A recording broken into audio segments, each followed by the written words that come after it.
Assalamualaikum warahmatullahi wabarakatuh. Selamat berjumpa kembali dengan channel Bela Agama. Pada siang hari ini kita coba membongkar ketololan, kebodohan daripada Alkitab sekaligus kebodohan sejarah dari Sofiatul yang mengaku IQ-nya 147 ya, yang mengaku dirinya jenius ya.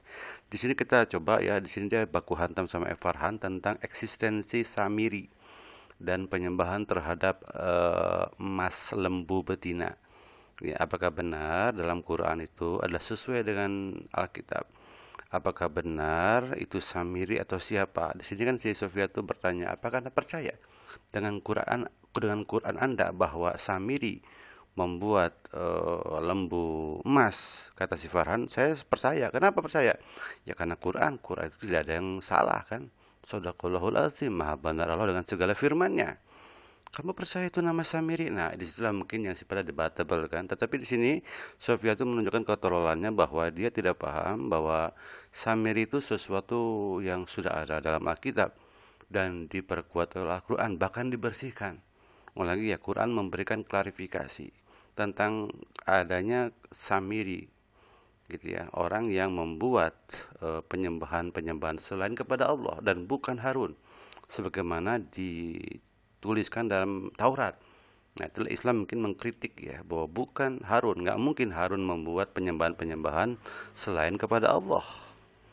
Pasti ada orang lain dong, nggak mungkin. Musa tidak pernah mengajarkan penyembahan kepada selain Allah, betapapun itu adalah wujud daripada misalkan sapi betina dari emas. Itu Samiri diklarifikasi oleh Islam. Nah, Islam dari turun ke Al-Quran untuk mengklarifikasi bahwa bukan Harun yang membuat, tapi Samiri ya.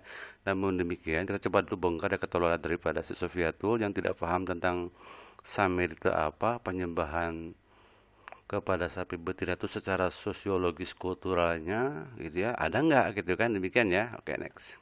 Sofiatul. Jadi yang lain diam. Jadi semuanya tuh dua-duanya baik Mas Farhan dan Mbak Sofiatul itu fokus saja tentang sejarah, oke? Biar teratur loh. Oke, silakan. Silakan, Sofiatul. 1 jam saya kasih waktu. Ya silakan dijawab tadi. Berarti orang Samiri itu adalah seorang yang namanya Samiri, gitu ya, menurut kamu ya? Betul.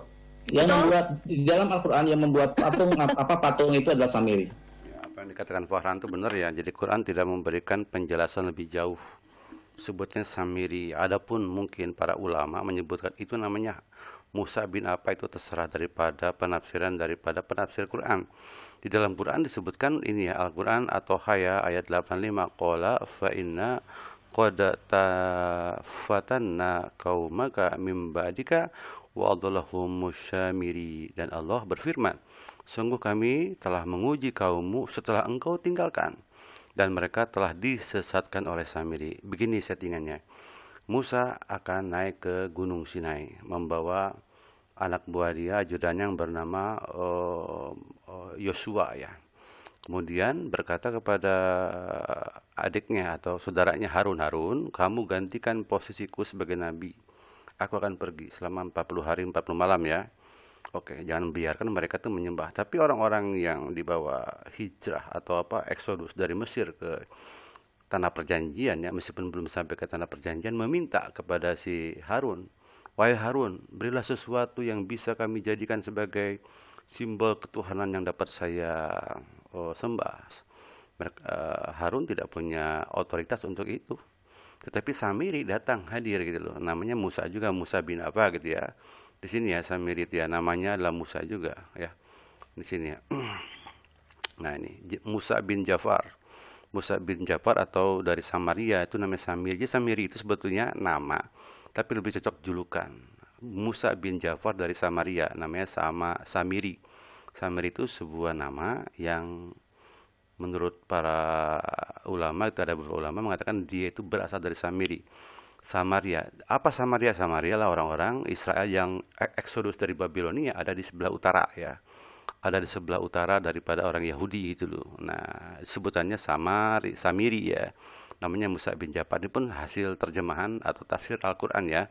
Tafsir dari ulama, ingat ya. Tapi Quran memang tidak menyebutkan bahwa itu Musa bin Jafar dari Samaria. Enggak, dia menyebutkannya Samiri. Samiri itu berarti bisa nama atau julukan. Julukan nama hampir sama kan.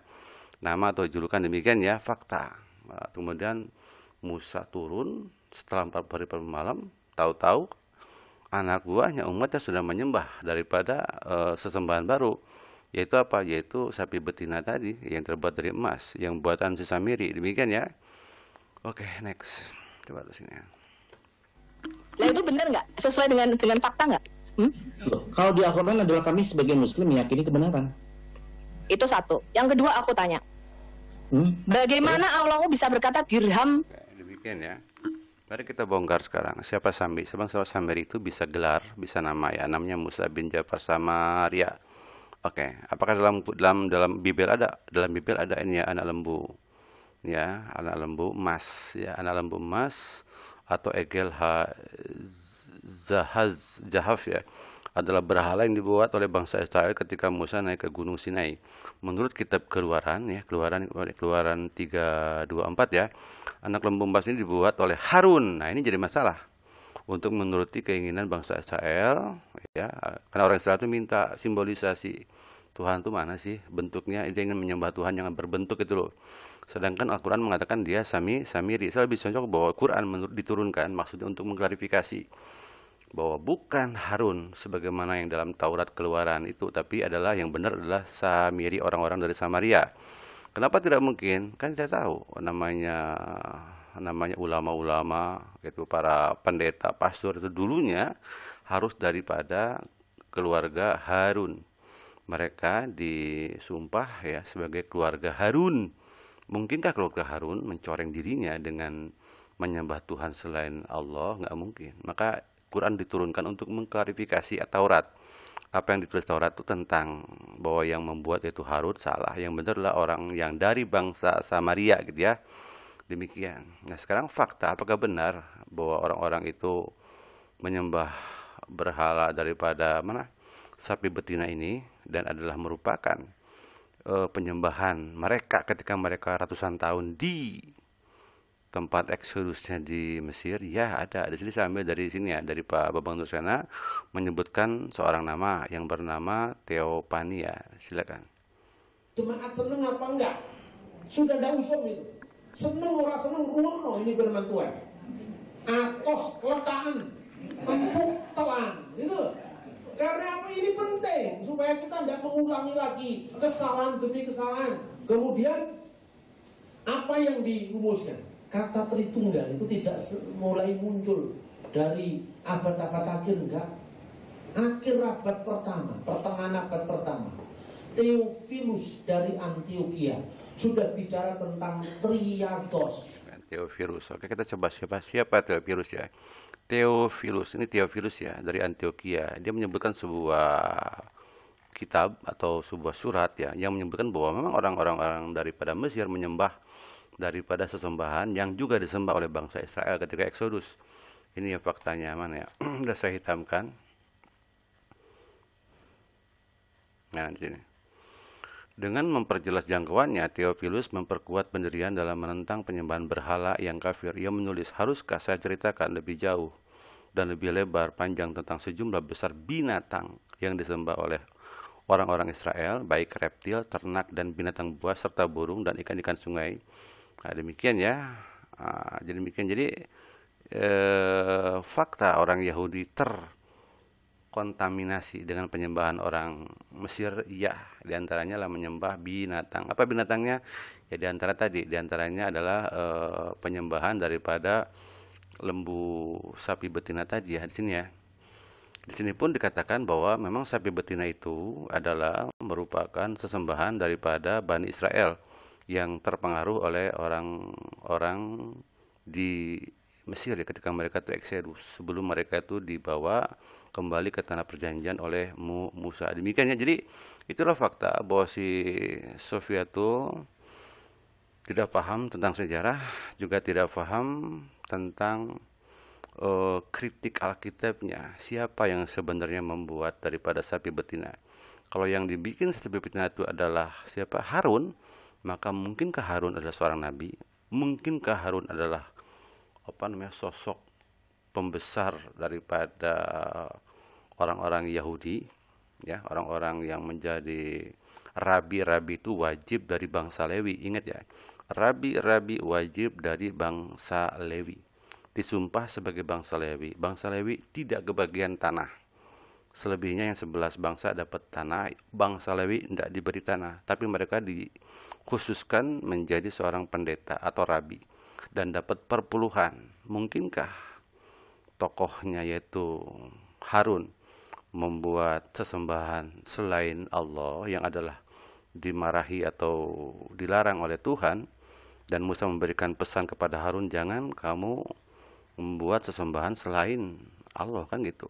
Tetapi umatnya meminta gitu agar diberikan sebuah bentuk sembahan yang mereka tidak bisa move on dari sembahan ketika mereka itu ada di Mesir. Tampillah Samiri. Ya, Samiri itu orang Samaria, atau Samiri juga samar, orang yang belum dijelaskan, samar gitu ya.